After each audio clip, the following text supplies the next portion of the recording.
Hey everyone, you're so fine, you blow my mind. Welcome to the Redmen Originals Podcast. We're Liverpool. Since we last saw you on this show, I've beaten not only the champions of Europe, but the champions of England. Just great. Just a great time to be a Liverpool fan, and it's a great time to have Chloe Bloxham back in the building alongside Chris Pajak and Dan Clubb as well. Just come back off holiday for this, Chloe? Yeah, just for this. I literally booked my holidays and went, if we win, that'll be a great day to be in. So I'll leave that one open. Very good decision indeed. Obviously, we're going to be discussing Liverpool's 2-0 win over Manchester City. We're going to be discussing the fallout from Liverpool's 2-0 win over Manchester City, as well as the big talking points within it. There's more games to discuss, but I want to delay that as long as possible because I just want us to sit and revel in this as much as possible. And then over on the Bias Football Podcast, the accompanying podcast to this one on Redmen Plus after the fact, we'll pick up a bit more on Man City and how badly they've fallen and who maybe is the strongest contender for the title apart from the mighty Reds. So yes, lovely stuff. Lovely stuff. What else is lovely? We've got an Advent competition running on Redmen Plus for Legend tier subscribers all throughout the festive period leading up to Christmas Day. A prize a day being given away. Here's some details on it before we do today's prize draw. Hey, coming up, we've got week one of our incredible festive giveaway for all of our Redmen Plus Legend tier subscribers. This week, we're going to be giving away a signed Bruce Grobbelaar t-shirt, 4 of these incredible knitted Redmen TV jumpers. We've got a Millwall's Robbie Fowler t-shirt and a signed Michael Owen print. That's just this week. Sign up, get your name in the draw each and every day with a chance to win. And don't forget, at Christmas itself, it is this bad boy, the main prize, a Liverpool shirt signed by the King, Mr. Sir Kenny Dalglish himself. So head to redmenplus.com, sign up or upgrade to Legend tier status now. Yeah, some amazing prizes to be given away throughout the festive period. We did yesterday's draw yesterday. That makes sense, right? So it's today's draw today. Everyone. Tomorrow's draw tomorrow. That's out. Well, Chris, let's not get ahead of ourselves. Come on, apparently, I'm doing it on the deep dive. Come on, mate. Tonally perfect fit for the deep dive. So right, we are giving away one of, as expertly modelled by Dan Clubb and Chloe Bloxham. Oh, sorry. It's beginning to look a slot like Christmas sweatshirt. They're available on redmenmerch.com right now. But if you're a Legend tier subscriber, your name's on the wheel. I'm going to spin it now. Ooh, come on, guys, go. He wants us to join in there. He did. The wheel. Alan Rulston, you are the, I'm certain, proud winner of one of our incredible Arna Slot Christmas jumpers. Get your details over and we'll hunt you down, and Dan will get one winging its way towards you ASAP. Loads of signed goodies to give away over the coming days and weeks as well. So make sure you head to redmenplus.com and sign up as a Legend tier subscriber or upgrade your existing subscription from Captain to Legend, and you'll get your name on the wheel for our next daily draw, which, as Chris rightly points out, is definitely tomorrow. Apparently it's tomorrow. More importantly though, if you didn't win and you want one of those, it's still our Black Friday deal on redmenmerch.com, so you can get 20% off. I'm sorry, today, have we got a new camera set up? Yes. Oh yeah, 2 shots. 2 shots. Yeah, 2 shots. Means you just can't switch off when someone's talking. Now we've got to be thoroughly engaged. That's why we did it. They're on to us. Rumble. Chris is dead right. Head to redmenmerch.com. But sorry, ends tonight. Monday night, 11:59. If I've done it right, which I didn't set it up right, so there's a good chance I'll check that after this. Just run forever. Yeah. No, 12 p.m. tomorrow. Someone messaged on Friday going, it doesn't work. So I had to pull over. I was driving at the time, and I was like, it definitely works. It definitely doesn't work, damn it. What have I done wrong here? Oh, right, okay, I've set it to go live in the middle of Black Friday at like 1:03 p.m. So clearly that must have been the time that I did it, like a couple of days before, and it just saved the time. So take the advantage. Idiot. Chris is sale, you better do it now because the sale could end at any minute. Could end at 1:01. Could be gone. In which case it's done. Could be done already. Anyway, yes, redmenmerch.com. I'll stop piling on with that for a minute anyway. Yes, we got some super chats actually before we delve into the next stuff. Sham Ul Hassan with a £5 super chat says, which one is more iconic, the Pep twice or Pep paying homage to the amount of European Cups we have? Twice. I think the twice one is just because he's just so... He's lost his He's head. irate. He's gone. The other one's a bit of banter. He's giving it back to us, and that's absolutely fine. I think his head's gone in both of them, if I'm being By honest. far, but but not as like... He's obviously angry in as the other one. Do you think he knew he'd lost 6 games on the bounce? No. Yeah, No. but I mean, Because as much as the European Cups is funny, is he literally going, this is my 6th loss? he's been doing It works anyway. You want to fucking dice it, really. 6th loss in 7, guys. Yeah, I mean, to be fair to him, he's been doing a tally chart on his forehead. So, like, you know, I mean, he's probably got a reasonable idea at this point. Okay, cool. And John Lee David Blackshaw, the wonderful man himself. Good afternoon, you beautiful people. I want to just say, for me, this is starting to feel like this generation's fans, Shanks to Paisley, with Jurgen Klopp leaving in the slot machine, now our manager, YNWA. Yeah, you know what, people had said it in the summer because it was the obvious comparison to make, but I was scared of those kind of comparisons because that's a huge comparison to make. But then, yeah, I mean, fair enough. Yeah, fair enough at this point. Yeah, and I was with you when everyone sort of alluded to that could well be the case. And obviously the early signs were so positive, more and more people started to say it. And you think, okay, that's a bit, let's not run before we can walk here. But yeah, the more games that go by and the more big wins and the big nights that we have, it becomes more and more of a reality because it has been so successful and so seamless up until this point. And it's a bit of a masterstroke really from sort of the hierarchy and the decision makers above. I know they've got a lot to answer for in different sort of departments right now, but when it comes to choosing a successor for Jurgen Klopp, they've absolutely nailed it. And although all the signs, he was a bit of an unknown quantity really, wasn't he? Nobody's really talking about him. He's obviously Xabi Alonso, the Ruben Amorim came into the conversation as well, and any other name you want to throw in, and then Arne Slot emerges from the ether, and the rest so far is history. And how brilliant has it been so far? Absolutely. 10. 10, 10. The most anything can be. Ding a bell with an answer to the question. No, there is before. no scale. The answer's 10. The answer's 10. 10 is the most something can be. I know you might think there's more, like 100% example, but You're wrong. It's 10. 10's the most. No. So if you like, Give me a break. It's a Monday. For the love of Christ. Liverpool are 9 points clear. I don't need the But philosophical if they were 10 outlook. points clear, that would be it. it's the most points anyone could be. Dinger Bell said head was gone in the first one, heart was gone in the recent one. like That's that. a good answer to the Pep thing. There's a long story behind why 10's the most it can be.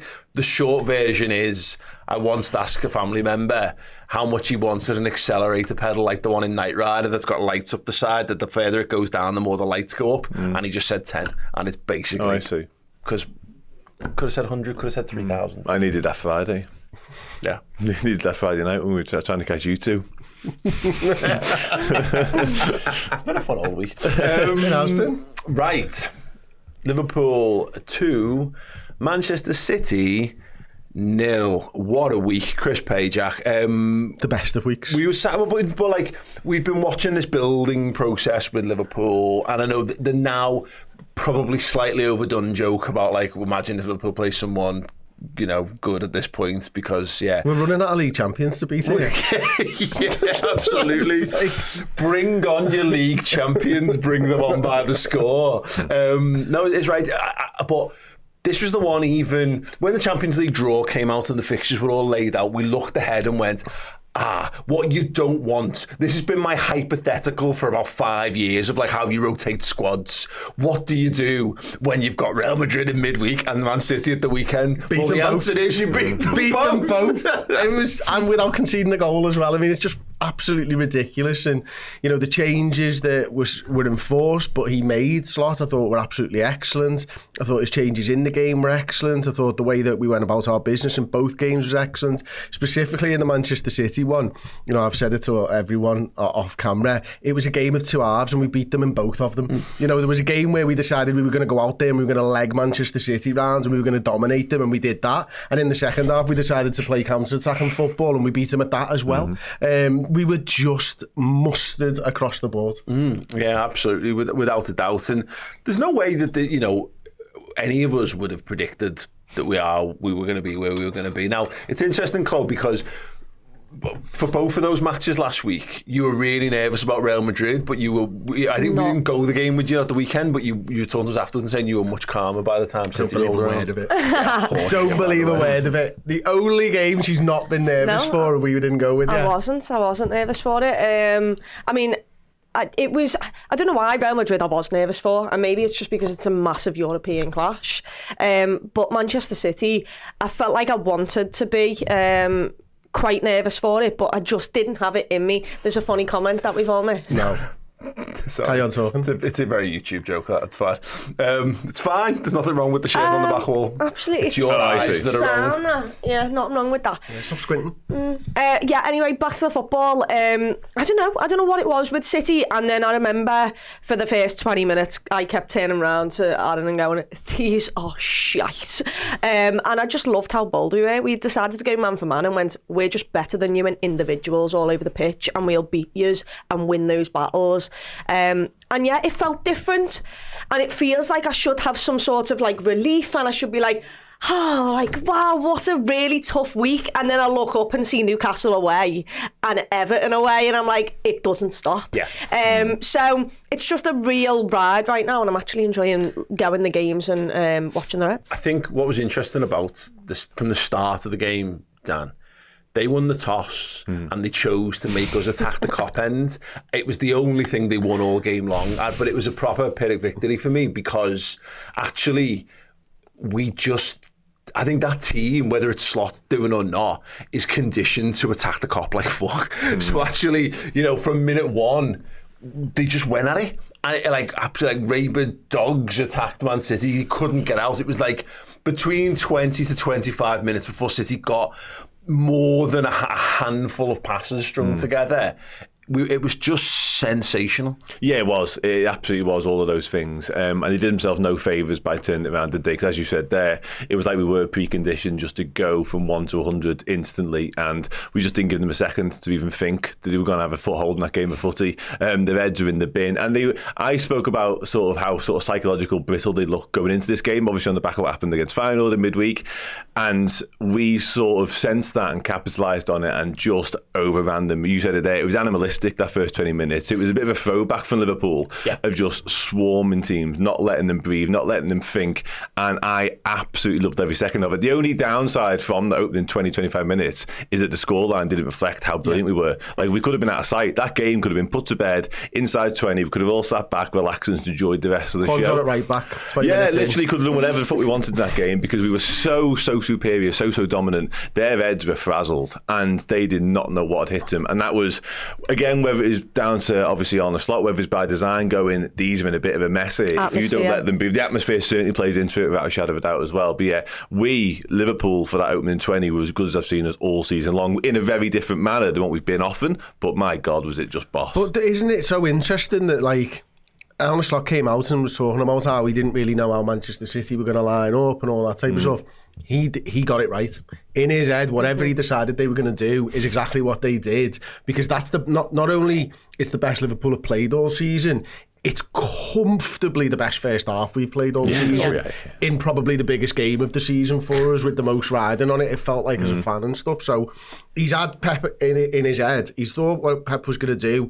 He's already nullified it in the first half, and the players were there going, oh God, the manager's got this right here. We're fucking set up for this. And they were just playing out of their skin. And it was mad, because, I mean, what was interesting about Slot said post-match is, like, don't really change formation, but they put different players in places. It means they'll go into different areas of the pitch sometimes. But you're right, I got a general sense that it didn't really matter what Pep did. And what was interesting, though, was what he did was he reverted to a particular, he got Diaz back in the back line. There's their best centre-half back in the team. Kyle Walker's in there, so you've gone for experience in that. He went for Ake left back over Guardiola. He made clear decisions in that.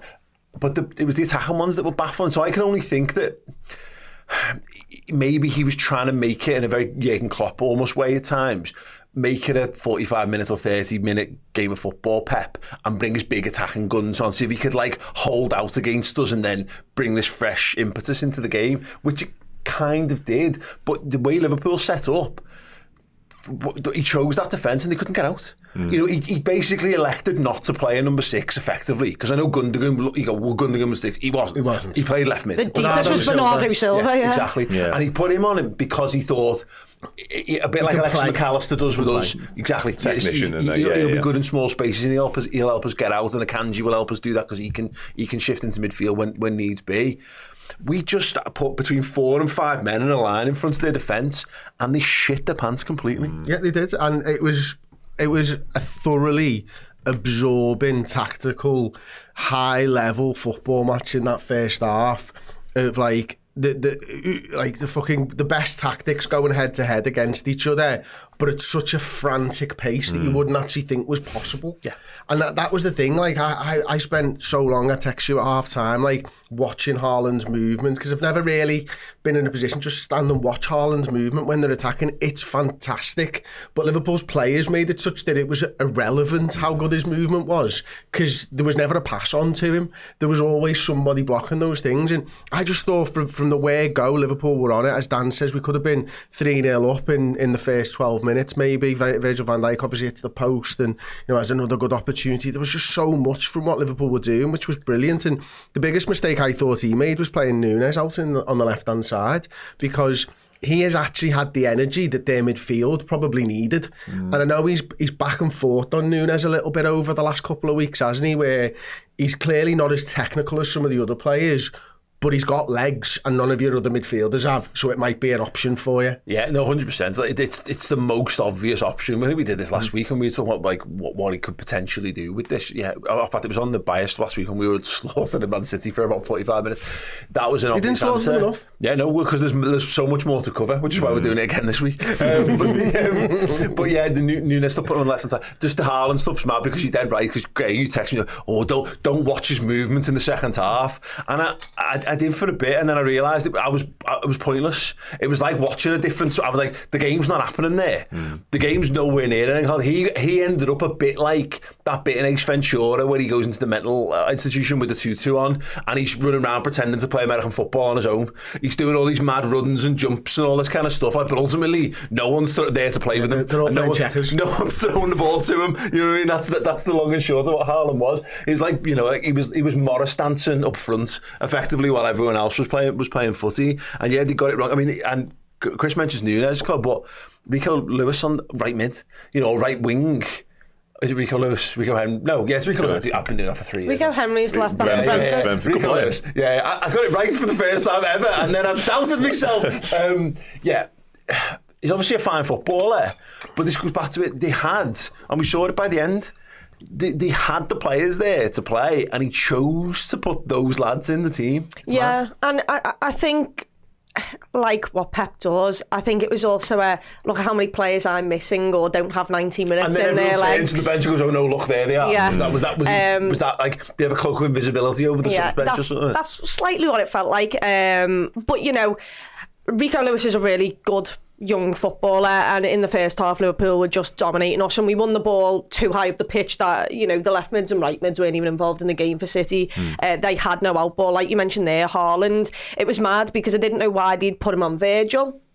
And then I could only assume it was to run off the shoulder of Virgil and maybe attack Joe Gomez. They did it once and Joe Gomez dealt with it perfectly, and after that they were just hoofing balls up the pitch around where Haaland would be, and Virgil van Dijk just went, that's wonderful, I'll just shrug you aside and win every single ball. So they didn't have a lot of possession to be able to get the likes of Rico Lewis in the game. In the second half, I think they utilised Rico Lewis the best, because we were going man for man and we were tracking the runners, but what they did was they moved Rico Lewis inside a bit more, and Liverpool didn't constantly track him. He was always the free lad on the half turn. But the good thing about us was you just was never worried, no matter who was on the ball. They had quite a bit of possession in that second half, but they didn't do anything with that possession. But the good thing about that second half was, I must admit, I noticed that more in the second. Robertson tracked him a lot. Yeah. Robertson tracked him into midfield, and I think honestly it feels like it's part of the plan, and I know that's part of City's plan, is to they're going, well, if you're going to track him because it's going to leave space. Yeah. What it did was it encouraged Walker to bomb on, which meant all of a sudden there's so much space behind Walker, and he's not got the recovery pace. So he, in his previous iterations, any of the previous season, he's happy to get pulled in there and offer them extra width or whatever down that side. Cody Gakpo did a great job tracking in with him time and time again. But actually, you saw we had him going the other way. So it felt like City were trying stuff, and we were made up. Well, I think the reason was I think Slot was playing chess. I think he by playing Diaz up top, he gave us that extra body in the middle of the park. So come the second half, Guardiola had to change something. So he was going to look for an extra body in the middle of the park. Akanji's position was completely different second half. He stepped up into the midfield. He built with 3. Walk on the right, Ake on the left, and Diaz through the centre. Akanji steps up, so trying to get another body in there. Rico Lewis started to come inside to give them an extra body. I think Slot just went, I've got an extra body in the first half. He's going to come back and want an extra body in the middle. Here's my plan for that before it happens. So I just think he saw it coming. Well, it does feel like, just to stick with you on that for a sec, Chris, it feels like we've got a tactician as a manager. And like, this is one of those mad things. I think people over-egged how like the Klopp wasn't a tactician somehow, and they went, "Oh, he's just a motivator, and he's just big laughs and cuddles and all that." He wasn't. He's a very, very, very shrewd manager, very tactically astute.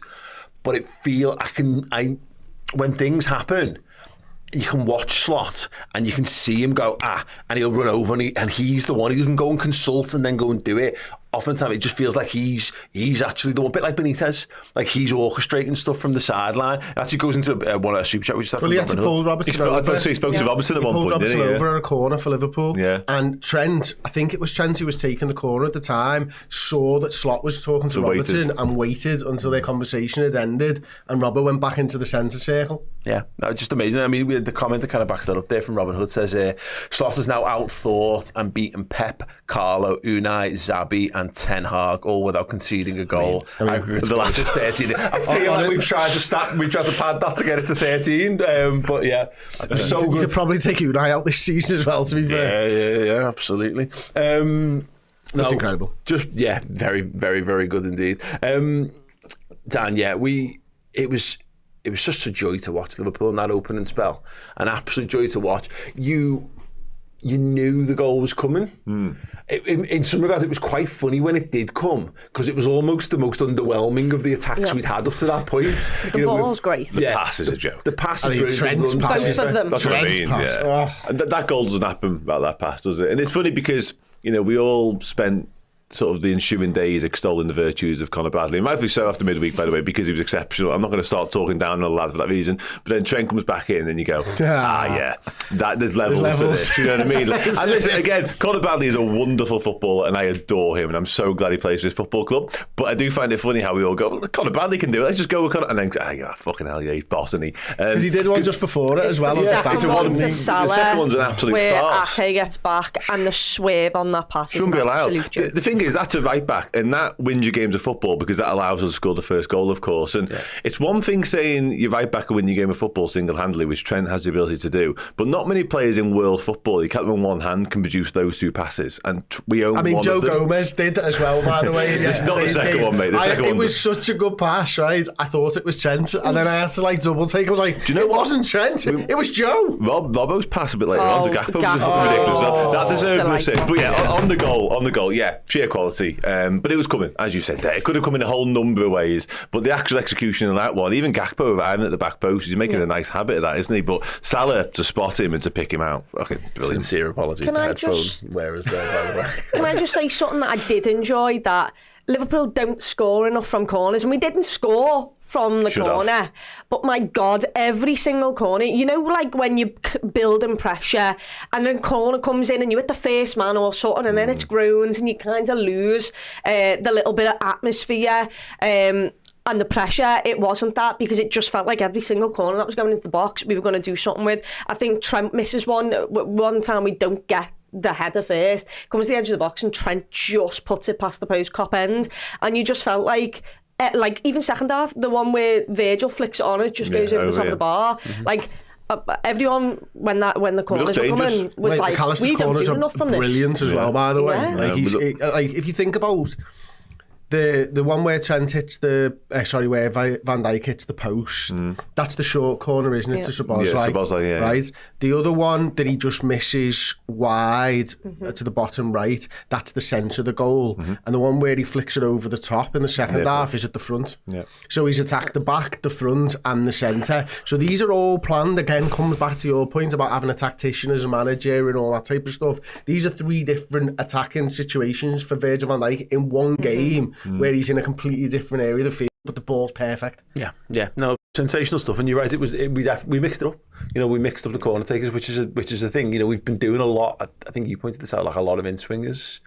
And you expect almost, it's like, well, it's definitely going to be Trent and it's definitely going to be Robbo. But it was interesting just to see us try something else and go, actually, Trent, you hover around the edge of the box for a bit and see if you can pick up from. I also think there was another part to that yesterday, and I've not looked into this, but I think it might have been to do with the fact that you stay on your right side as a fullback, and you don't. If they counter-attack you, you're not having to worry about swapping again. You know what I mean? Lot, yeah. So I think when you're playing someone like so good like Manchester City, maybe it's just easier to keep Robbo on the left and Trent on the right hand side. So if anything happens, you can get back into the right place, because they'll just keep the ball and keep you on the wrong side for ages if they do. Yeah. Let's stick on Virgil, Dan.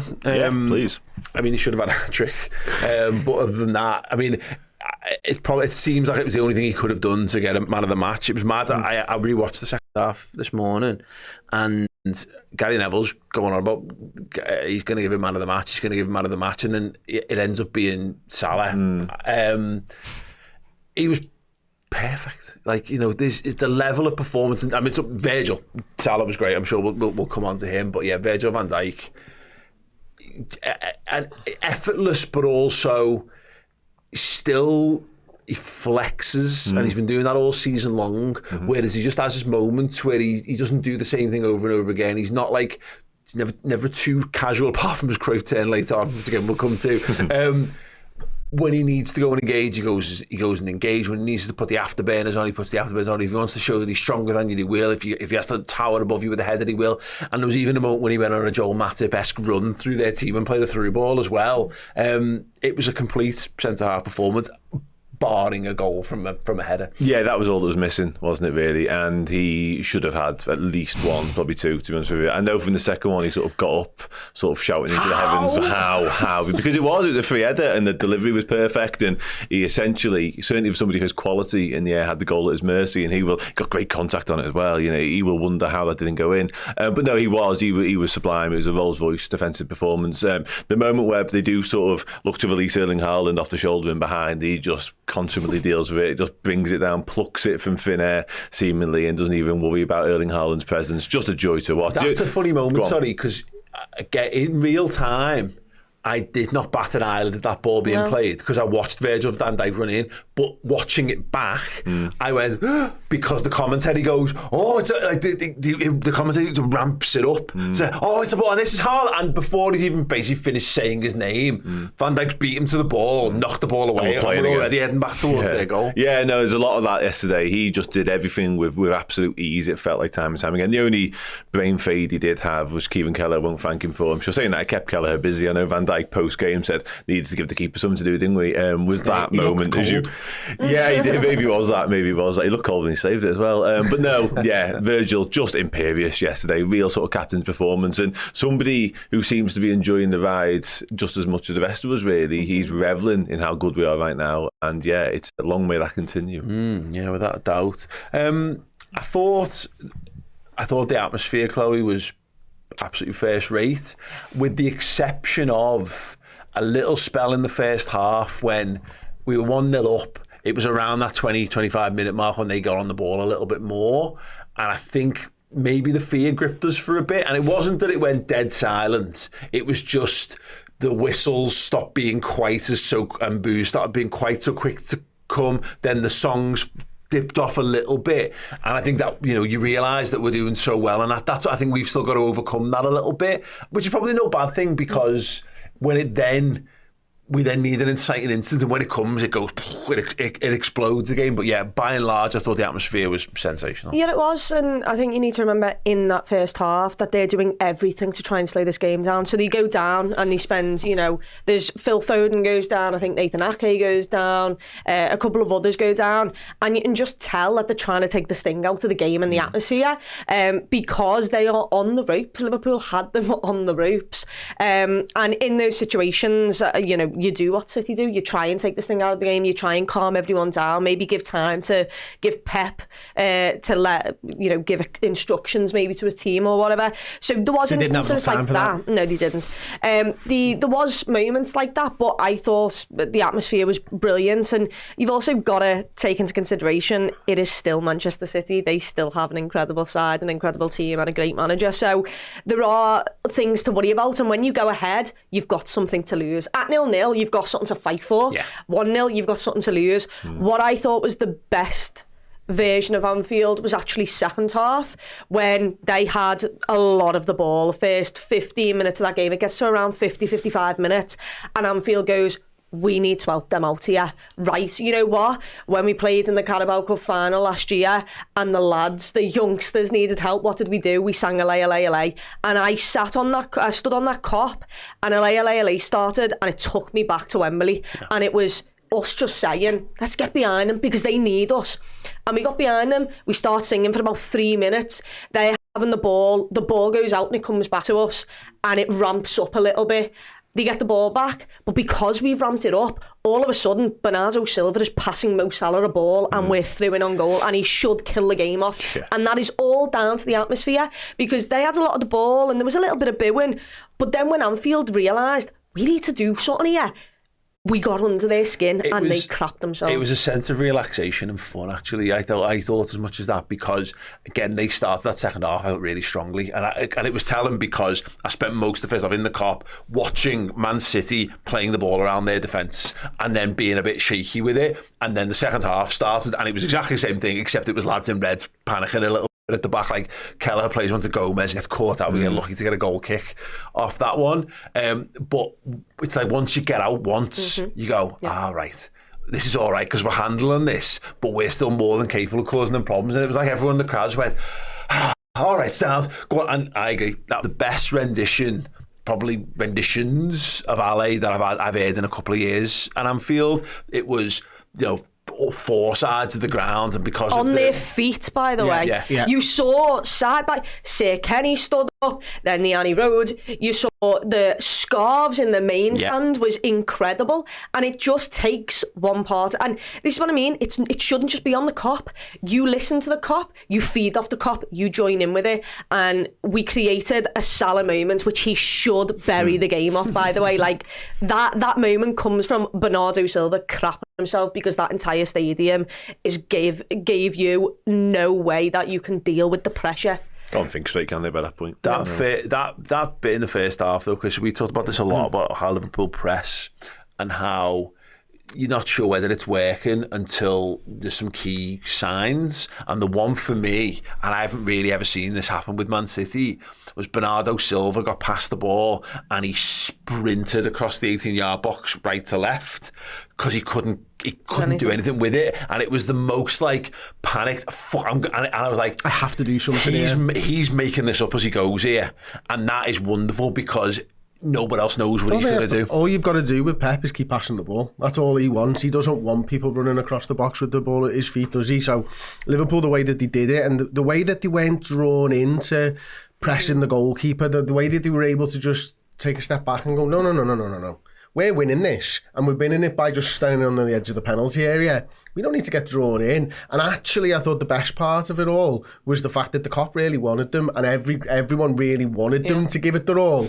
And they were able to go to everybody else, we've got a fucking game plan, and when it's time, don't worry, we're ready to fucking take the ball off them. And they did it time and time again. And it wasn't just that, it was, don't worry, we know when to press, and then 2 seconds later Ortega's kicking it out and it's our throwing, and it's because we've pressed at the right time in the right moment and there's no out ball for the lad to do. And it's not like you've pressed the goalkeeper, but you've cut off every other avenue and he's got nothing left. Yeah, and like there's times over the last few seasons, I remember one from a few years ago where Henderson just starts running around like a headless chicken because the cop have just got into him too much, like, you know. And this Liverpool side are already going, no, we've got a fucking game plan, guys. We believe in it. That's a Harvey Elliott press and a half. That is like, you're like, come on, follow me. It's actually like a Bruno Fernandes press under Eric Ten Hag. So I just thought it was a monstrous performance all around, and you know, I think the atmosphere, just for my 2 cents worth,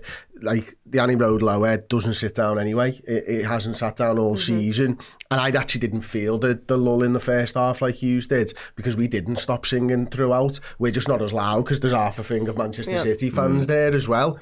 But I did see when you said on 55, everybody stand up in the lower, Kenny, and everybody stand up in the main stands. I didn't see the upper. The upper people were stood up waving the flag, and like you said, I didn't feel as I was with you. I didn't feel as much of a lull, but then 306 is right behind me, and you've got all the people starting the chants. The only thing that started doing me head in was, once again, one part of the stadium does a chant and the other side does a different chant, and you're like, no, can we just come can we sing this up, please, for the love of God? That's normally when the atmosphere is so good that everyone's just giving it the fucking bifters, and everyone wants to. It's when the cop is singing 2 different songs at once is like mad. And you've got, where I am is always, there's like a slice up as you're looking at the cop, the right hand side, which seems to have its own like gang leader or whatever, and then everything else comes from, as you say, the back at the right at the back, and sometimes you have to go, which one's louder? Wait and pick a side. Wait for the traffic to slow. 100%. So first half anyway, Liverpool won the possession, they won the XG, they won the big chances, total shots. City won the amount of saves made by their goalkeeper. Well done, Manchester.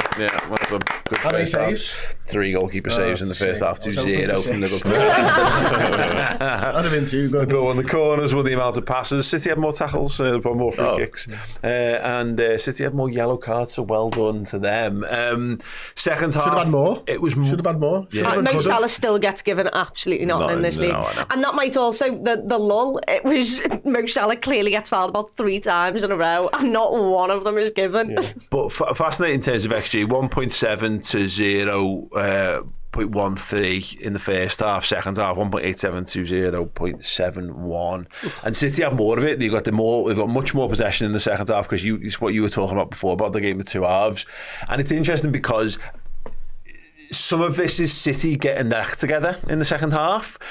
Being a bit more front foot and having a better go at Liverpool, and then putting their big hitters on the pitch to cause us problems.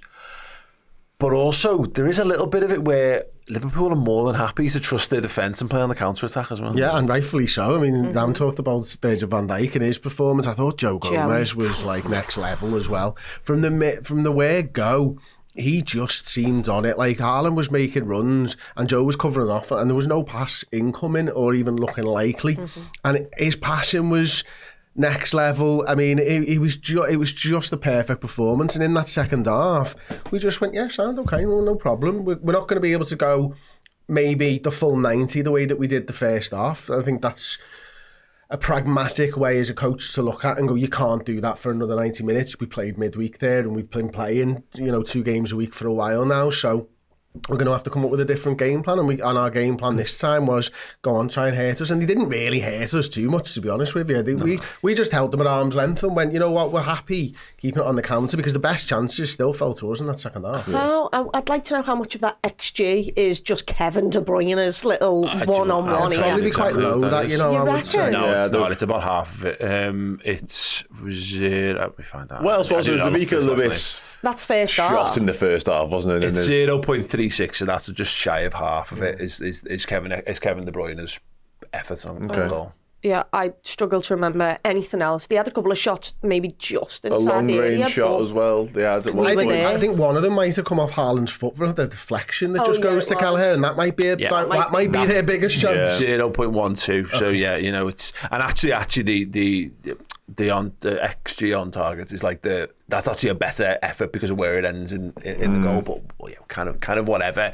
Their biggest chance comes about because for some reason the best centre half on the planet tries to Cruyff, the best midfielder on the planet, and accidentally gets it wrong and plays him in. But then fortunately, excuse me, Ryan Gravenberch. What was Gravenberch was nowhere near Van Dijk. What was he doing running at Keller if he wasn't? then the best goalie on the world, then says it. Yeah, so yeah, exactly. But the larger point of that is, cool, Man City gave it the bifters. They weren't that threatening. There's a psychological thing, I think that's the problem here, Dan. People think Jeremy Doku's good, and he's not.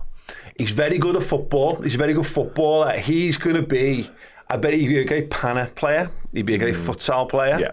He's going to be a wonderful Masters player. He's going to be a great Legends game type of thing.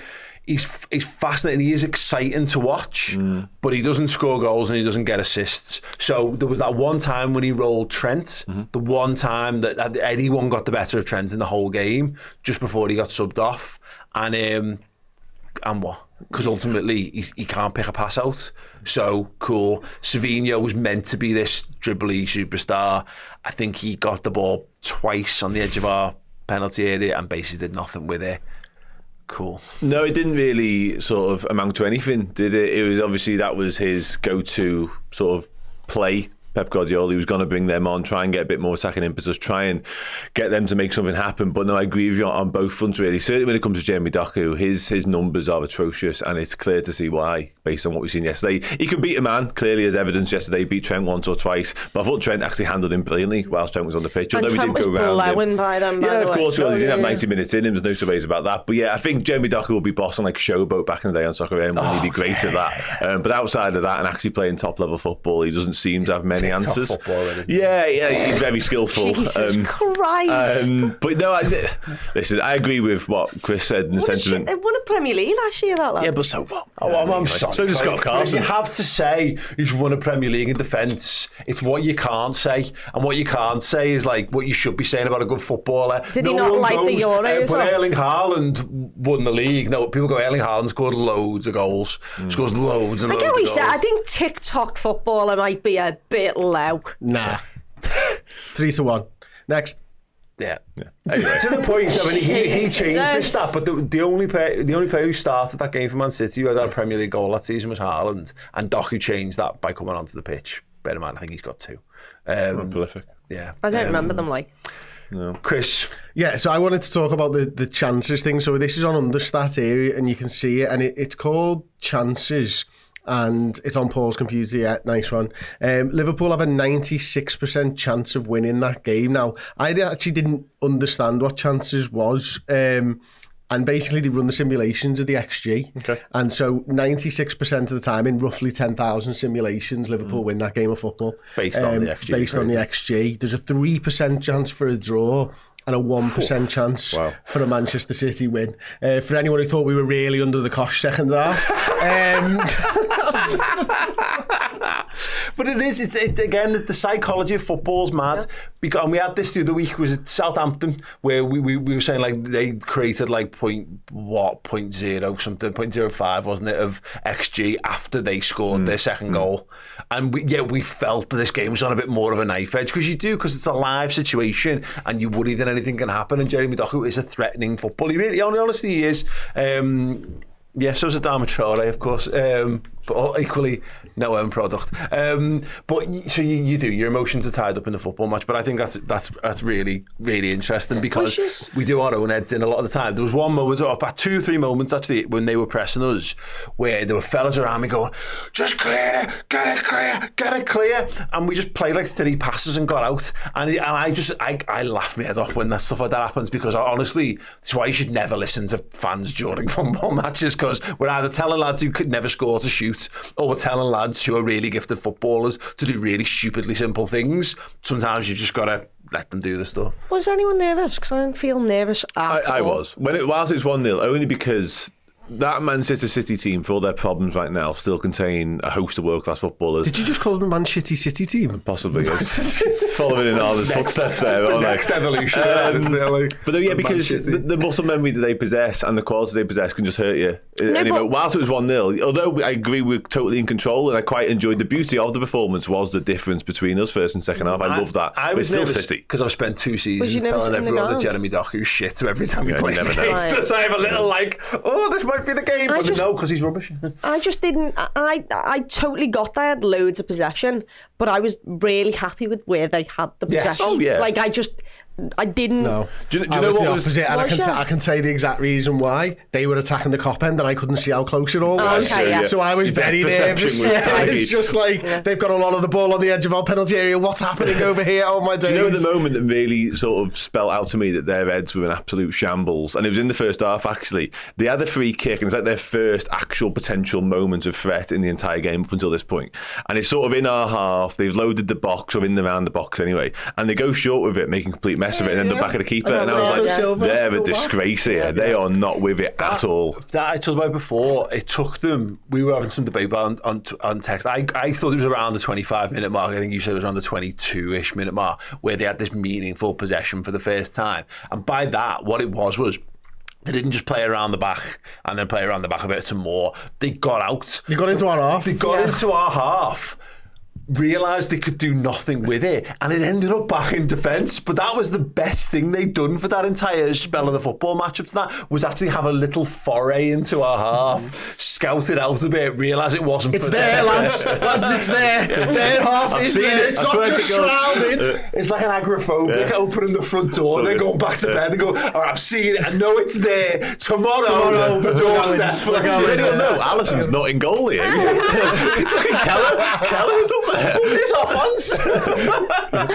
Oh, great. Yeah, Like an episode of Game On. Absolutely wonderful, wonderful stuff. What a reference as well. Wow. Shout. Not a clip.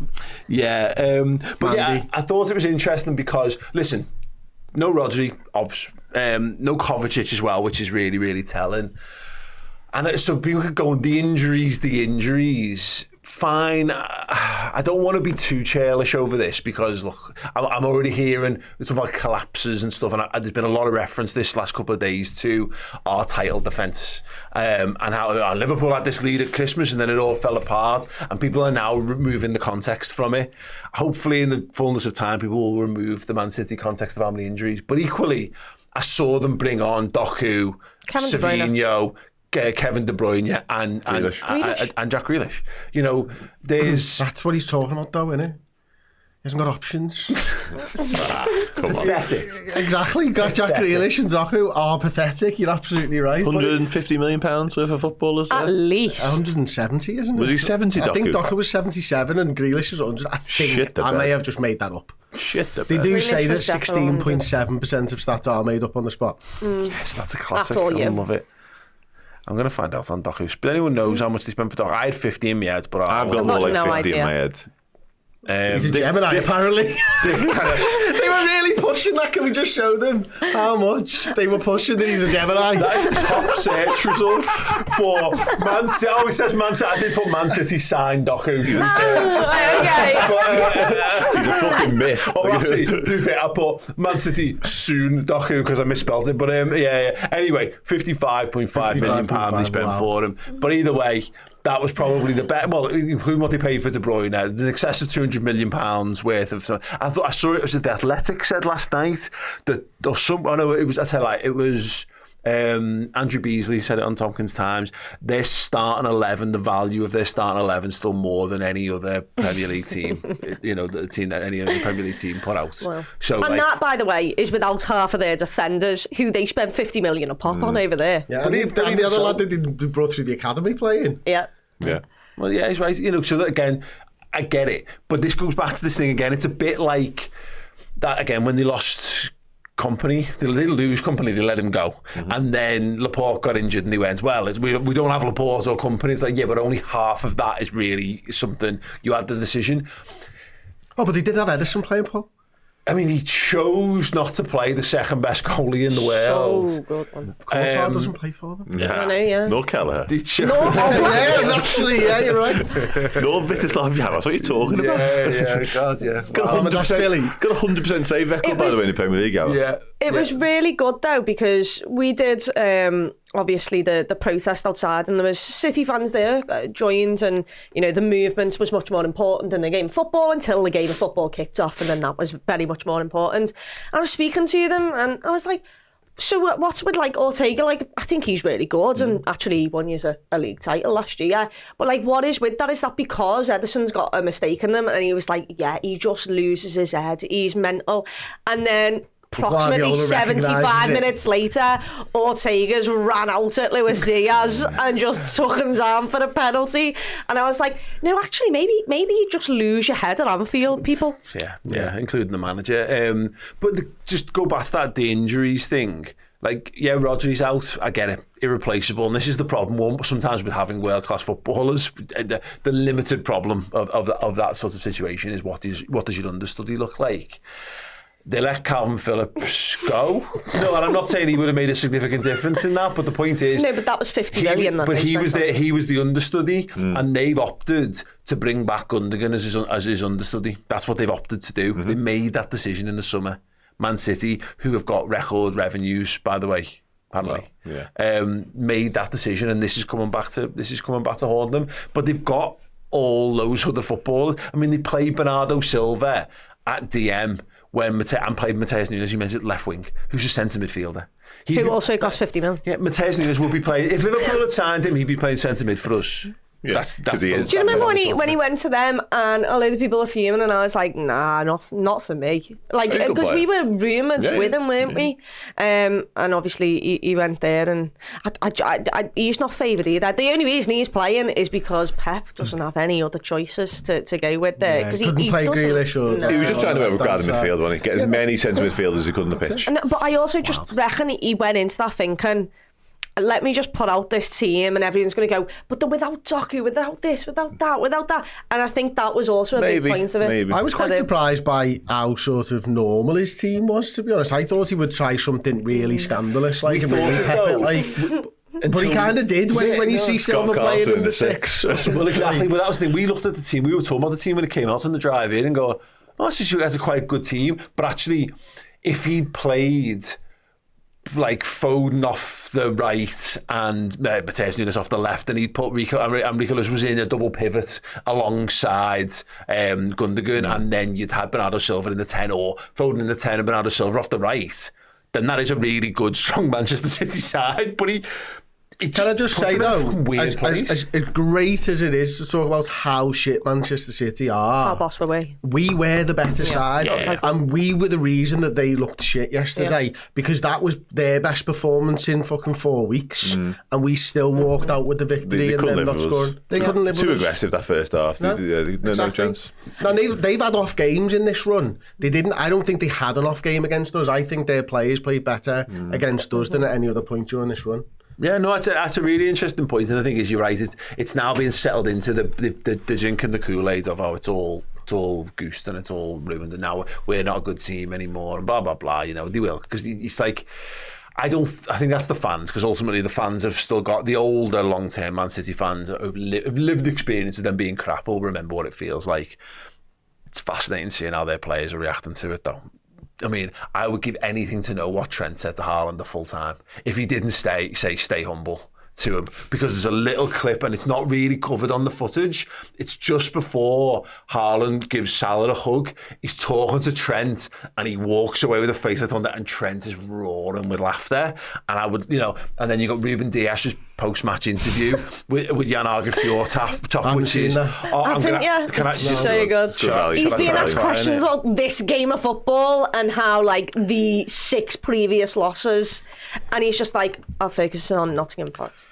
I'll focus on the next game. It's utterly pathetic, and Jan Arge Fjordhoff is a bit of a strange To be fair, character. They should be focusing on Forest. They need to win. I'd be terrified of Forest. Also, Ortega, you tell me you're rattled without telling me you're rattled. Oh no, that was so good. Bad. Yeah, unfortunately, I'm going to have to find it off someone else. But it's basically, he does the normal We just focus on the next game. But Fjortoft is not one of these like young reporters who's terrified about losing his job because a footballer's biting his head off. He's an ex-professional, international caliber footballer, and is clearly a massive extrovert on top of that as well. So he's more than happy to make his interviewer feel uncomfortable, and he just refuses to let it go. So he's going, we're professionals, we just look at the next game. And he's going, yeah, but how'd you lose? And he says something on the lines of, well, you should do well to remember that we've won more titles than anyone else in this sort of spell. And he goes,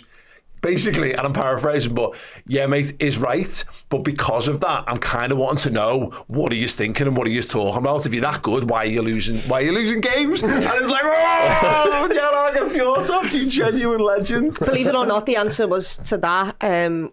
We focus on the next game. Yeah. Right. Let me see if I can. I've got it here. Let me see if I can get this playing through the speakers, because it's definitely worth a listen. And bear in mind, I'm going to jump in halfway because it's about a minute of him saying, "I'll just focus on the next one." So how do you do that? You know that you're talking to one of the players of one of the teams in the world that has won the most in the recent years. So maybe have a think about that and be sure that we know how to deal with it. And that's why I ask you, because I've seen Manchester City win so many games, so it's quite rare that you don't win. And I just try to understand the processes going then through your mind and the club. Easy. Next game. One game at a time. Nothing else. You said it was good character today. What did you like most from these games, from the character of the players? Because these are the ones everyone wants to play. These are the ones we will always remember. Brilliant. Just it's the eyebrow goes up and he's like, yeah, lad, we've won all this stuff. And he's just like, yeah, but you're just shit. So why are you shit if you're that good? And next game, boo. But honestly, how rattled they are is a genuine delight. Can I just say something though? Right, so, I mean, I saw a load of Liverpool fans fuming at the fact that we sang, as a joke, to Pep Guardiola sacked in the morning. Liverpool fans? Yes. Which one? You saw, or...? No, like, comment sections everywhere. Oh, people were fuming. Comments. Anyway. With the exception of our wonderful comments. All I use. No, but... that happened to Jurgen Klopp at the Etihad in 2023. No one batted an eyelid. But the thing is Arsenal earlier on this season, when they played together, right, it was like this, they were fuming, they were at each other's throats. It was like they hated each other, where yesterday it was like, yeah, Liverpool, we're all just going to have a little bit of banter, we're having a lovely little time. Use fume on your own. In that game against City and Arsenal, it's so clear that they absolutely despise each other. And City rocked up to Anfield expecting like, yeah, but you know, Liverpool adore us, Jurgen Klopp liked us, you know, it is what it is, there's so much respect there. And we just took the mick and had a little bit of banter, and they did not like it, and they absolutely hate us. But we just like, there's just nothing there. Like, it's just, it is what it is. They are like that, like the rich spoiled kid who it's, you know, and everyone laughs because they've got a bunch of hangers on around them who like yes men around you, who always laugh at the jokes, and then when the misfortune befalls them, and all of a sudden they're on the receiving end. Like, well, no, I've got no. What are you doing? That's not how this dynamic works. Real Madrid had it with us in the week as well. It's £50. Be nice to me. You know, honestly, like Real Madrid. Honestly, nothing pissed me off more than going to the Bernabeu 2 seasons ago and having them clappers off and being clapped by their fans outside the Bernabeu. Eat shit. I don't want you to like. I don't want you. That means that we've been crap. Because you should be walking out fuming that we've come in and ruined your night, and instead I know it's a touch of class and blah blah blah, and I'm not against this idea of having classy moments and being above it all. Listen, we clap Luka Modric off the pitch. Because, you know, there's a legend of the game. Great to see him come to Anfield and lose. Brilliant, perfect. You know, rather than the alternative when we were clapping Ronaldo off for Real Madrid when they torn us to pieces. Have it be the other way. And this was the thing with Pep. He's never experienced this, so he's stunned. He must think it only happens to like, these daft ones. No, Liverpool have got a respect for me. No, we just sadly haven't had that opportunity, and it would have been ludicrous for us to sing that a minute otherwise. But they've lost. They've not won in 7. So, mate, you're getting sacked in the morning because any other club would be sacking you after a run like that. No, they won't. Because, of course, they won't. And we've been through there with Klopp, and we laughed it off when people were singing it to Jurgen Klopp as well. Everyone's doing their rights. That's football. Grow up here, mate. Just and get also, over it. It's so clearly a joke because he's won 6 of the last 7 titles. Like that, it was meant as a joke, obviously, and their heads just completely fell off with it. But I loved it because Pep Guardiola can't do that at the Etihad. Because no one sings his name, because nothing rings around that stadium. He doesn't have that kind of atmosphere to live in, and he loved it as well. He was clapping us as he walked down the tunnel. He lived for it, because there's a part of him that thinks, fuck me, Arne Slot's just came in here, he's getting his name rang around the stadium, he's won nothing for them yet. And it's like, I feel like he's always wanted to be loved, and like, he's done so much for that football club, who still have 115 charges yet to decide on that. But he's done so much for that. And I don't think he gets the plaudits from his own. Like, they all sit there and say, wow, he's world class. But like, you don't show it inside the stadium.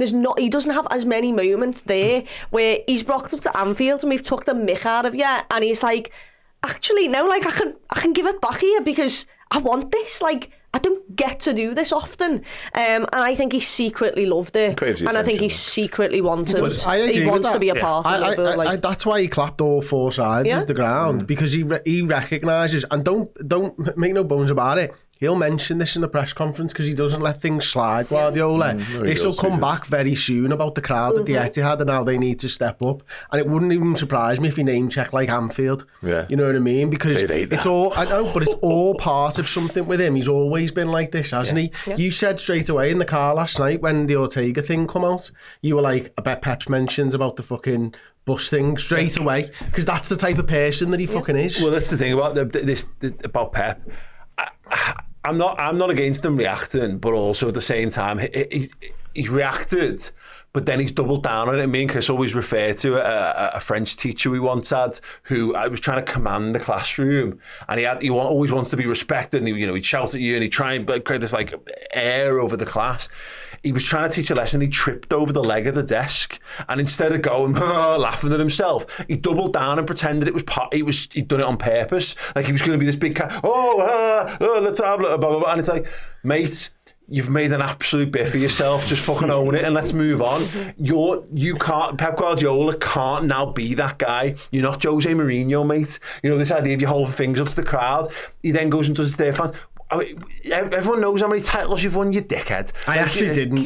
I actually didn't. I could have guessed. Yeah. But if someone had asked you, you'd have probably been able to. I knew he had 4 in a row, and then we won. Sorry, but their fans fucking know that he's won 6. So the idea what they did. Remind them. What happened was, because we were obviously right next to them, they're now doing that to us.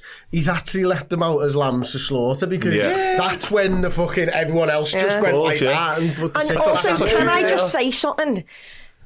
Absolutely do that to a Tottenham Hotspur. Don't come to Anfield and do it to the most decorated football club in English football, please. Because let me tell you, we've won 19 of them, and we've won 6 European Cups. It's like, do it at Spurs. Absolutely. Don't come to one of the most iconic stadiums and iconic football clubs in world football, the most decorated one in English football, and one that you'll never be able to reach. It is us and it's Manchester United, and good luck to the rest of you trying to reach us. Because no matter how much success you have, it's just built as those 2 clubs in England. Just to move it on, Chris touched on the Stefan Ortega stuff. Like, what the fuck's he doing, by the way? Like, so he was interviewed by the BBC, and he was quoted as saying, when asked about the Saturday in the morning chant, he said, someone told me before that this area is probably not the best part in the UK, and said to Guardiola, he thinks he reacted really well. I mean, that came on in the car as we were driving home, and that's one of the moments you go, like, mate, what? I mean, and this goes back to it, their heads have fallen off so much that they're just saying stupid things and reacting like idiots because they've got no idea how to conduct themselves. The backup goalie's coming out and throwing shade at basically, well, without him saying otherwise. By saying the UK, he's saying Liverpool. He's not saying L4.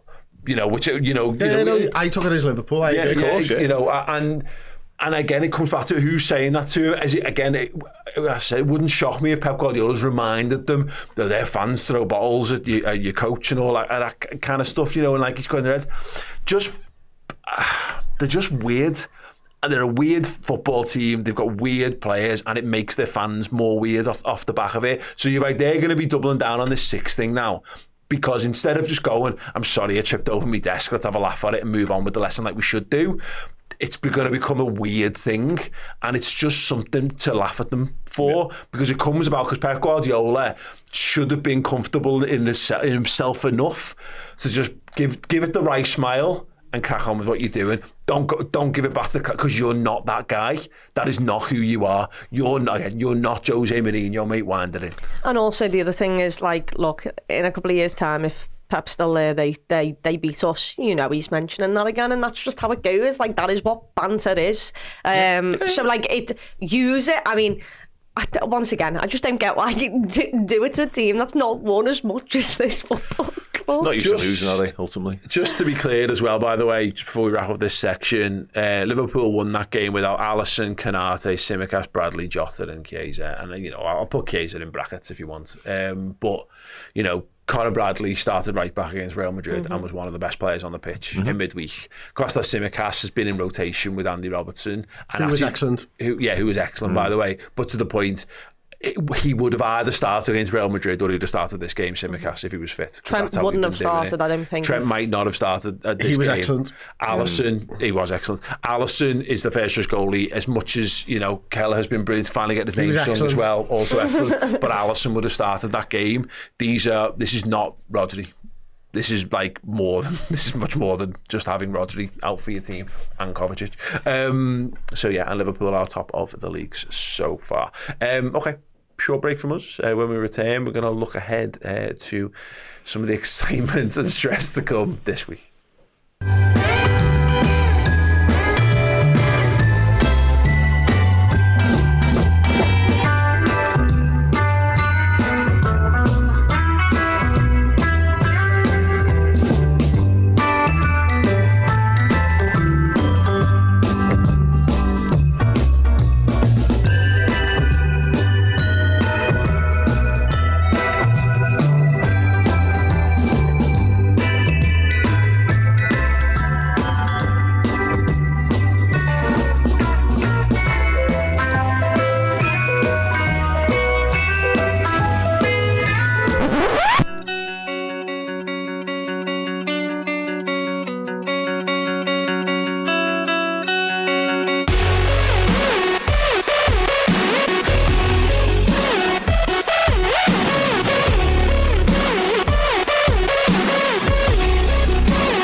Don't forget to pick up your Redmen Christmas sweatshirts. If you want 20% off, our Black Friday deal runs until Monday at midnight. So yeah, last chance to get yourself a big discount on them. We had loads of comments and super chats which didn't do in the first part, which I'll go through right now. Well, do you want us to just talk, or? Kyle Patrick Vineyard says, big up the Redmen TV, Liverpool will win the league. A big shout out to Tom Coziol, who gifted a Redmen TV membership as well. Well done. Hitchin Baz, legend that he is. Just got to say this again, Sport has the best start. Slot has the best start of any manager in the top 5 leagues. We are unstoppable. Hope the autocorrect doesn't screw me again. Sorry, Dan, top of 2 leagues. Come on, you Reds. He did it. He got badly autocorrected yesterday on a super chat. And Can you say it? Now. Yeah, I can say the word, I think. Come on. Just porn. Okay. Yeah. What from? I think he was trying to say the word confirm, and it came up as porn. I'm not quite sure how it happened. He's confirming payments. But it was amazing. That is an overly trained autocorrect. Yeah, I did wonder, but it was brilliant. It was. I love you, Did mate. you say it out loud? Oh, yeah. Oh, wow. Pino says Grav and Dom were absolutely imperious last night. Everywhere the City players ran, Dom and Grav were already there. Absolutely. Up the fucking Reds and Alexis McAllister Yeah, as Marco's well, gonna by the way. read that there. And Tom is back with a super chat. Says no nerves at all. Bring on Inter. YNWA. It's like bring on your Inter, I'm guessing. Got you. That's what I'm guessing. Okay. Only guess, but... Well, this is one thing actually we need to get back into the habit of remembering. There's a domestic version of that song that we're meant to sing when we play in the league. Only parts of the cop do that, and then it's when other sections come in, and then it goes back to the European version. And it's like, what? Bring on your Manchester United, ladies and gentlemen. Okay. We'll take you 2 bites. I like we'll that. We'll take you 2 by like. 2 and we'll kick fuck out of you, which Love is that. much more emotive, if slightly maybe unnecessarily violent, but in the modern game. But anyway, okay. Newcastle, no time to rest. Chloe pointed this out before, Chris, is that, yeah, it's cool. You've beaten Real Madrid, you've beaten City. It actually really doesn't mean anything. You know, Virgil was quite keen to play down the one game at a time thing. We've got a brilliant lead up. The season is going really well so far, at the risk of this being a bit of a basic thing to say, but it is what you say next in these situations. It's totally pointless if you then can't go and continue the good times at Newcastle and Everton at the weekend. It's an excellent point. Mm-hmm. But like, we do have Tottenham, Chelsea, Arsenal, Brighton, Crystal Palace as our last 5, and now I might be getting ahead of myself, but I have been checking that over the last 24 hours just because I was wondering. It's a really tough last 5, so we need to be there at least, I reckon, 9 points in the lead just in case, because that Tottenham, Chelsea, Arsenal run is heavy. But I am getting a little bit ahead of myself. Well, in some regards, a massive game in the weekend. The other way to look at that, and kind of what you're saying is, actually it's a good thing having them late in the season because it might be done by then. It's a good point. Yeah, you've more chance of dropping points than earlier on in the season. Yeah, but no, look, you're right. Newcastle away, Everton away. For everybody else, that's a piss easy game. Everton, for us, it's just not a piss easy game, unfortunately. So you don't want it to just all be for nothing, do you? You know, after this week, you've just got to keep that momentum going. But like we saw with the last 10 games, you know, that graphic, Liverpool's next 10, and it was just green, red, green. Not red. I mean, it was a Yellow. draw, wasn't it? Yellow, Yeah, it was amber against Arsenal. And I think it was just red on the graphic that I saw because we didn't get 3 points more than anything else, which was unusual for us, but like, there's no reason Liverpool can't continue to do that. I look at the fixtures now and I'm like grouping them up to, is it Man United on the 5th of January or something like that? And that for me is like, where are we going to be at the next end of that staging game? point, if you like. That is it now. It's the Real Madrid and Man City door has now closed because I couldn't think about the future until those 2 games. But now this is the start of another run, and so Slot needs to do it again. The future is a black highway. There is no fate but what we make for ourselves. Yeah, it's hard to look beyond those things that are right in your sort of face. I think for me, this Newcastle game, Chloe, is... I have to be careful how I phrase this, but Everton will be what Everton is. What you don't want to do is drop points now. You can drop... I don't want us to drop points in either. It's perfectly clear for people who don't understand intonation and meaning. But I think you can drop points in the derby if you kind of have to, but actually just to keep it rolling on, you run the risk of actually, it's more damaging, I think, to immediately drop points after these 2 games and this run we've been on, rather than later on, because you can mitigate for a Goodison derby to some extent, and you can mitigate for St James's Park, but yeah, it would feel horrible to drop any kind of points in midweek. Yeah, and I think it's mainly because it's the derby. If it was any other game and you drop points against Newcastle, you probably, it's not bounce into it, but you can, okay, well, we've dropped, a total of 4 points so far in the league. So, at some point you're bound to have games where you're not at it. But the fact that it's the derby afterwards, you don't want to go in that not riding a high. But I said, I think it was well before the international break, someone said to me, like basically, are you going to do it? And I said, I'll give you my answer after the Everton game, because you have grouped Newcastle and Everton in the next period. I grouped Everton in with City and Real Madrid, because I looked at that and went, that's not happened for no, it's not. ever. It's not. Sorry. Who's grouping Everton with Real Madrid, by the way? Carlo Ancelotti. And that's it. Everton fans in like their mad spare hats we've got with those teams on. But I looked at that and went, that's a really tough game. And then I looked up and went, Jesus Christ, St James's Park, and then Goodison. See, that's another. In fact, at least the week before was 2 home games. This is 2 away games. So I grouped them in with that. So, this for me, it's not the end of a tough period, because you've got Spurs around Christmas, and going away to that will be tough. But for me, if we can pick up maximum points in these next 2 games, that is absolutely huge, because Girona is a game where I do care. But if anyone needs any little bit of rest, you have at it. I do not care. I'm looking forward to seeing Jayden Dance against Southampton again. I think we say Girona, let alone Southampton. Honestly, but it's dead boring to say it like this, Dan, because we've just had this we're looking forward to this. It's going to tell us all these kind of things, and it's told us loads. But actually now we're back into just got to play some football games again. There aren't necessarily the big high points. Chris mentions United on the 5th of January. We do play Tottenham away on the 22nd of December as well, which will be a really exciting game of football. But the 2 really eye-catching ones, the ones that you build your calendar on, the ones that world watchers are done now.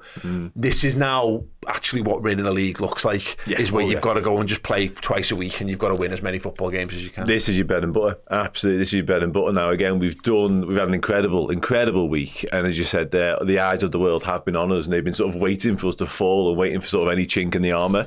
There hasn't been that, of course, but it can't mean nothing. We have to make it count, and by doing that, that means going into this week and picking up more points, whatever that looks like. I take the point you made earlier in terms of, if we were to sort of draw at St James's Park, that would actually feel worse than what might come at the weekend, because although you could dust yourself down and go again because of Derby, I take your point, it means the last 6-7 days worth of work we've put in don't quite mean as much. You think then it becomes after the Lord Mayor's show. That's not what you want. You need to go to St James's Park, back it up again, because you can explain away a draw in Derby at Goodison Park, even though they're crap, because of what's on the game and the stakes. It means a little bit more. So game at Goodison, exactly. What you're saying there, because the thing is, you can just draw at Goodison. Of course, because you do what we do all the time. We've been phenomenal and still done it. You've got an increased chance. If you draw at St James's, probabilities wise, and probably not in terms of how bookies calculate it necessarily, more just it's a derby.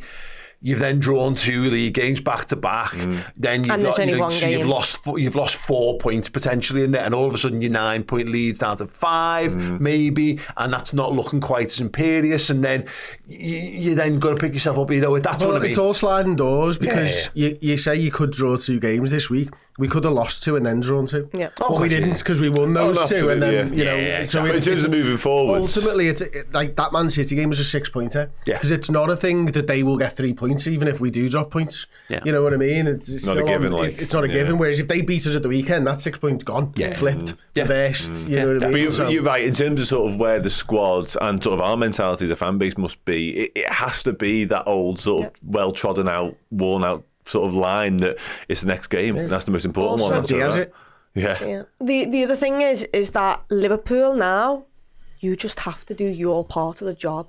And look, I say this, and I'm about to contradict that by saying Arsenal have Man United midweek, which we're all hoping for that Amorim masterclass. Go on, lad. And then City face Nottingham Forest, which hopefully, our result against them won't look too bad this week. Yeah, Wood gets a couple of goals and he's top scorer. I'm not against it. But even though those 2 games are going on, the thing is Liverpool now just have to focus on themselves. You've got the gap there. And now it's a case of you just do your part of the job. It's not like we don't need, and people will, but we don't actually need to be affected. Earlier on in the season, there was a couple of games, I think it was Wolves, where City got a last minute winner and things like this. And I'm fuming. And I'm at Anfield and I'm fuming because I've just seen City get a last-minute winner, which means that, they're still right there, or they're ahead of us. I don't know what it was at that point. We were behind them about 4 or 5 weeks ago, weren't we? Exactly. Where now, I won't ignore it, but it just has less bearing on my mood.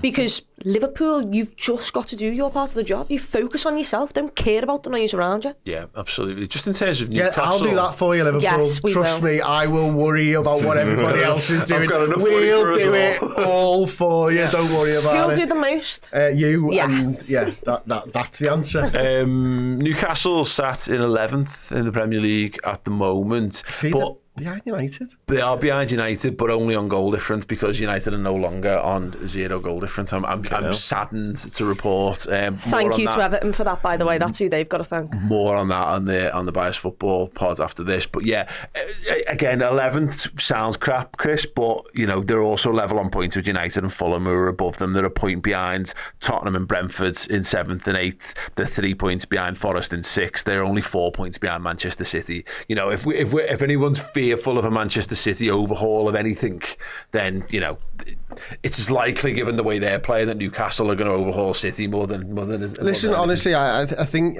you're right to talk about it, but we're 15 points ahead of them after 13 games. We're good. And that's what it comes down to for me at the moment. I'm starting to get that almost. Stop talking about other people. Just look how good we are. Yeah. You know what I mean? I get that, but I have too much fear. I get that, but also we've got content St James's Park. So we have to talk about who we're playing. St James's Park is also a great away ground. We had a wobble with Southampton the other week, and it goes to show. City. Yeah, it goes to show though Newcastle are better than Southampton, and Newcastle, I would suspect, probably over the fullness of the season, will probably finish above Forest. I would suspect. And that's St James's Park is one of them grounds in it. Real Madrid's are better than Southampton, but we dealt with Real Madrid much easier than we did Southampton. St James's Park is far from straightforward. We speak about Anfield having a bearing on results and a bearing on us, and sort of that bleeding into the way we play, and obviously impacting the opposition as well. And I think St James's Park can be that for Newcastle. It certainly has been down the years, and we found it tricky there as well, haven't we? It's never really been a happy hunting ground, but it's never been straightforward. A lot of last minute sort of win of Divock Origi in the year that we won it, and obviously Darwin Núñez's exploits last year as well.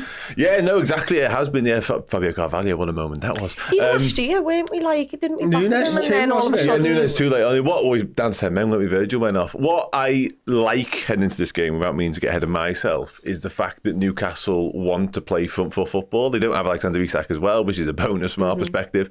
But the fact that they will go about it in a manner that says, you're coming to town, we're going to try and play you off the park, I think that suits us down to the ground. Have you just spotted? I've just put in the WhatsApp. Yeah, it's in my agenda. I presume it came by the WhatsApp. Okay. Just a breaking news tweet from James Pearce. Mohamed Salah would accept a new 1-year contract at Liverpool. It's an exclusive from Simon Hughes. Okay, well, look, let's pivot.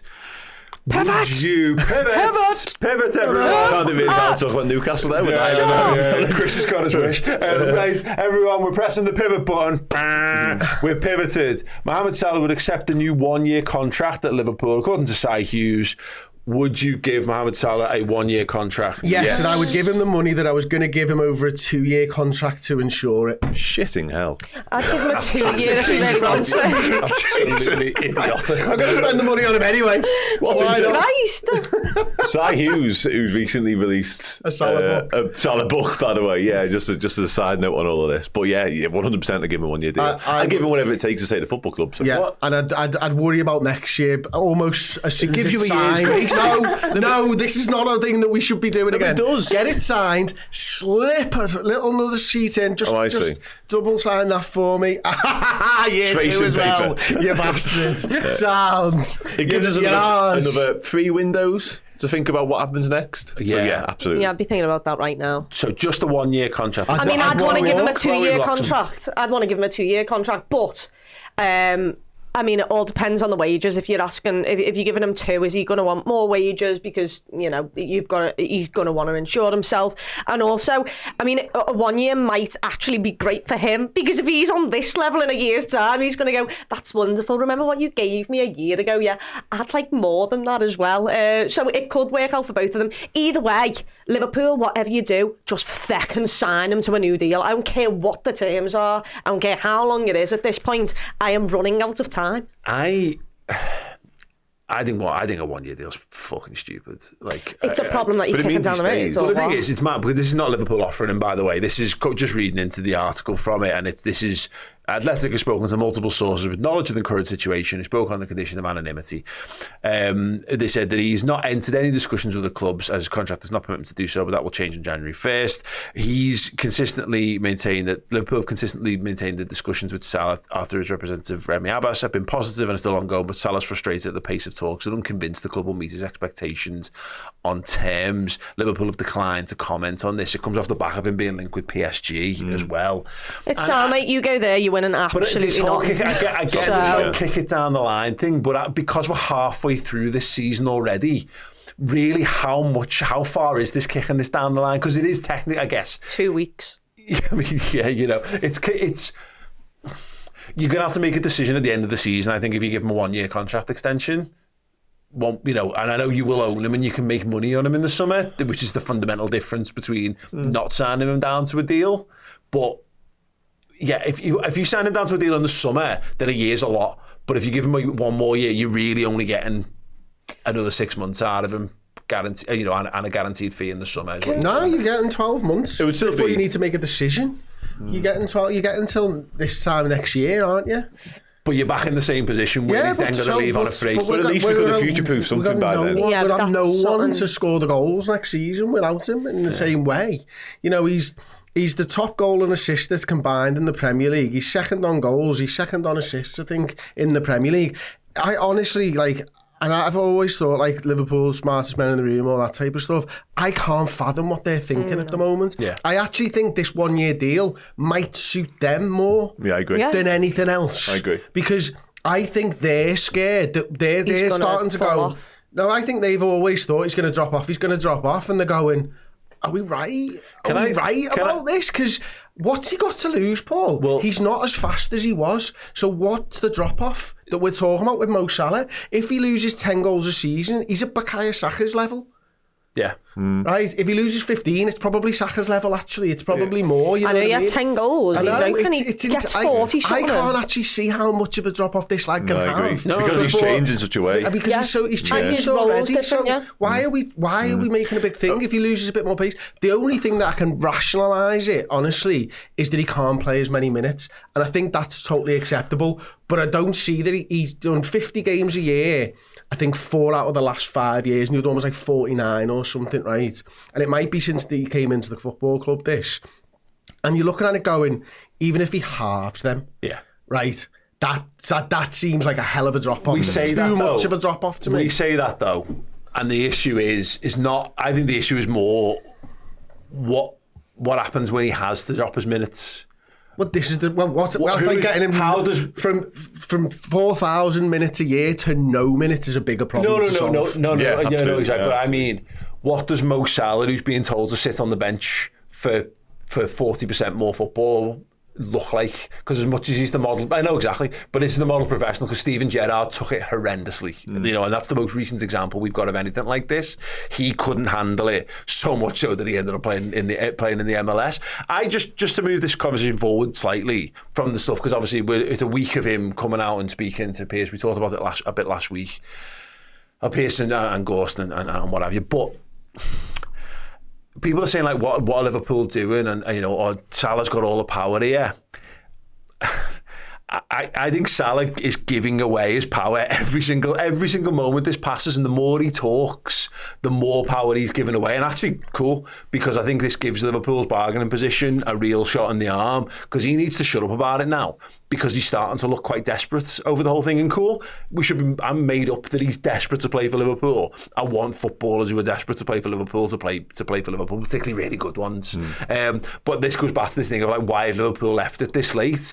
He's clearly said, I want this amount of money and I want this length of contract, and Liverpool have gone, we're not giving you that. Because if they were going to give it to him, why would they wait? That's the only thing I can think, is it's something to do with money or terms. Because if it wasn't that, it would be sorted. It has to be. And so this is something. Is this Salah? Is it Salah's position now that's finally crumbling that might get this done? Honestly, I think it's probably to do with the agent, Remy or whatever it is, because they go in and their idea is to do the best that they can for their clients. And Salah's probably just gone, now, listen, this isn't the best for me. I want to be tied down. That's the best for me. Yeah. And I don't mind giving the power away. I always go back to when I went to, I think we were in Tanzania on my honeymoon. You end up in a bartering situation. I don't like bartering. I put a value of something in my head and go, I'll pay that. And they're made up because I probably overpaid by 10 times as much. But if it's worth that much to me, I don't mind paying that much. And this is the thing that Salah's going to be having now. He'll be like, who gives a shit? I want to stay at this football club. Who cares? Yeah. Well, you know what I mean? I don't care about. I don't mind. No, I agree. And if it moves things along, that I can forget about this and get back to. Imagine what it's going to be like when he can focus on the football. Absolutely. Jeez. I think this is a bit of a get out of jail card for Liverpool, a 1 year deal. I agree. I don't think Liverpool would have been willing to give him 3 years, even 2 years. That would have been a bit of a stretch. If he is willing to accept a 1 year deal, this is an absolute gift horse in the mouth for Liverpool, and we need to take it immediately. I think, and this is one of those things. I'm honestly not that strongly opinionated. I said this last week. Good players come and go, and Salah's is up there with the best of the best. But like it happens. You always good players leave, and then you get other good players, and then you forget about it. It's mad. Again, we are now holding up Arne Slot and going, God, we might have it even better under Slot, and no one predicted that a year ago. I don't take it quite so personally. But the point is that this looks like a softening. This feels like Salah, right? Going.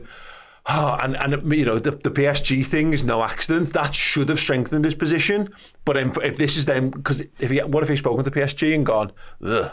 Maybe you looked at PSG in the Champions League and went, fucking hell. He should have looked at PSG for the past 10 years and thought, But there's a different way, you know, you're going to go back and maybe they're going to pivot back to and make him the star.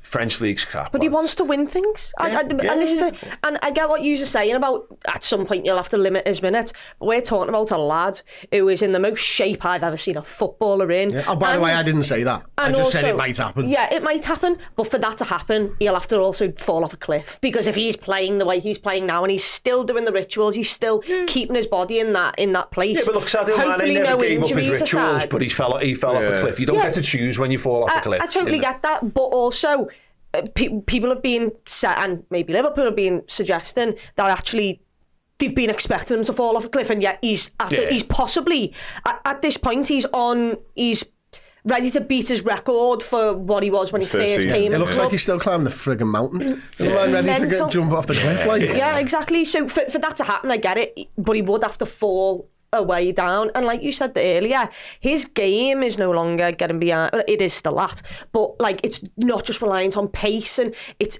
he's added so much more to his game, his assists, the way he pops up on the pitch. And also, did anyone see the stats under Slot and Klopp for him? And he has, not by much, but lesser sprints, lesser presses, and it just feels like we're controlling them a bit more. We're saying, you know what, lad, you are sensational. We've got Dom there, and we've got, you know, Darwin Núñez or Diaz, who's going to do most of the pressing for you. You just look pretty, and you be prepared. He still has to get back. He still has to do a job, but he's being asked to press and set off that press a little bit less, which might help him in the long run. I feel like, because it's my role to do these things. That's cool, but that might just be, they might not be happy with that, is all I'm saying. You know, they might be looking and going, cool, we'll carry that, because you'd be stupid not to do that when you own Mohamed Salah. But there might be an idealised version of a Liverpool team, which sounds mad to say. I think there is. Where they go, we'll buy someone else in, and it's going to make the whole thing look better. Yeah, then that's the Pep Guardiola Aguero thing, isn't it? Yeah. You know, all over again. We had this discussion last week. I think Slot long term will be like, right, when Salah goes, you're probably not thinking about it, but I'll have someone and we'll do this and we'll pressure, we'll do a bit more gegenpressing essentially, because Liverpool don't do the gegenpressing anymore, not in quite the same way, because it's too reliant on the front three being able to go and go and go again. Where they just sit in a little bit more now, don't they? And so I think that's part and parcel of it, but equally there's a point where you go, well, the lad scores me 30 goals a season.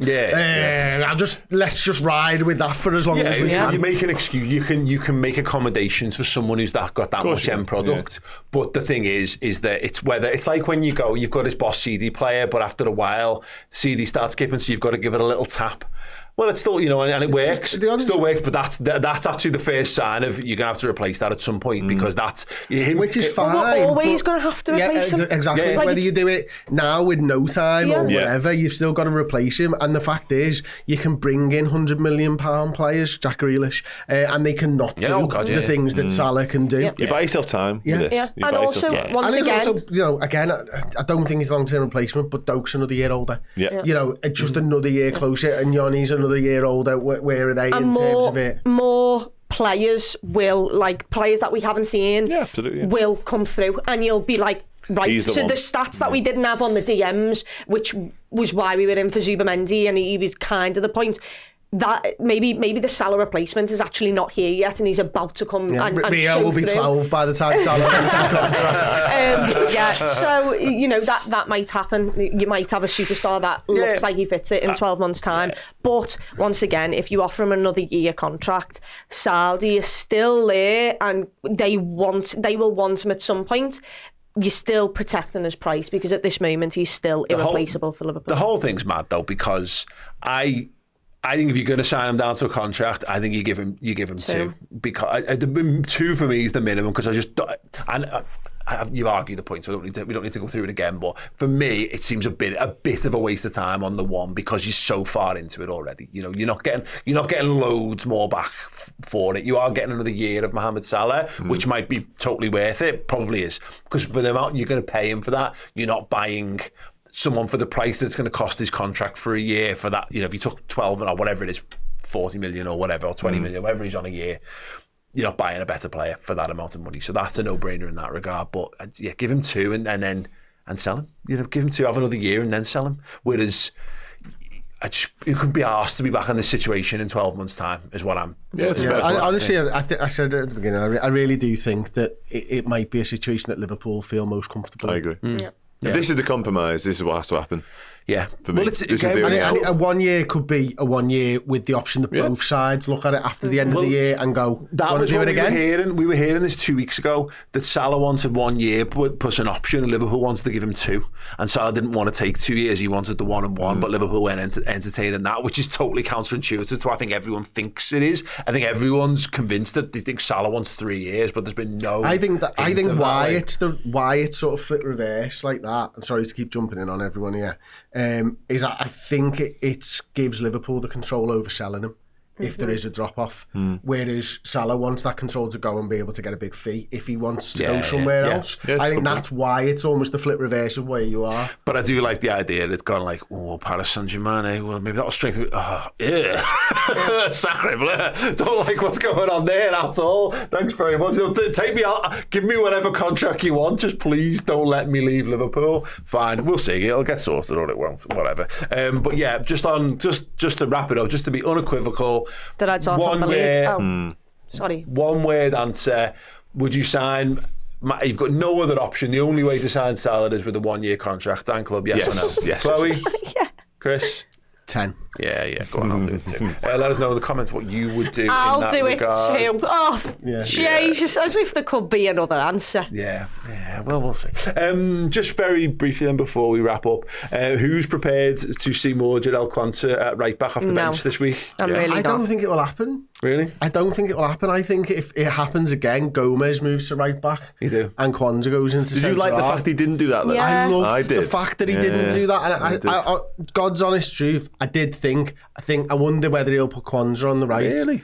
And I was in the ground, and God's honest truth, I thought it and thought, no. I said this to them last night in the car. I don't believe it for what it's worth. I'll entertain the conversation. I am telling you all the truth. I did actually think it, but I didn't think for a single second it would actually happen, because I think loads of things that are ridiculous. So we'll just put it down for another one of them. His brain is like a Twitter item. He just thought a bunch of random shit, and this happened to be one of them. It worked. Everyone, look, this was the one I thought.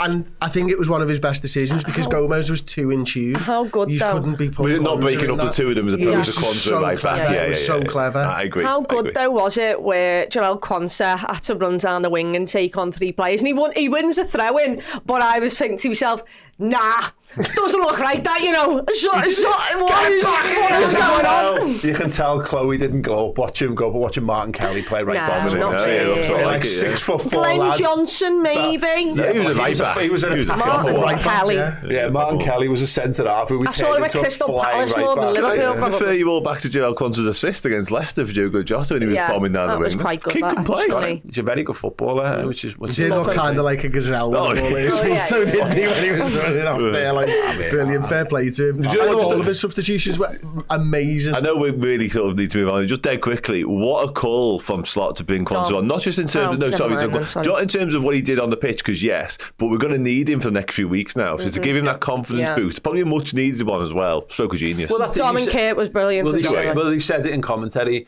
That's the first appearance Quansah's made in the league since being hooked at half time in the opening game of the season, and he's been brought back in the dying embers of a game against Manchester City. Yeah, no, that will do him the absolute power of good. Right. Sorry, Okay, before we do go, right? you joking? No.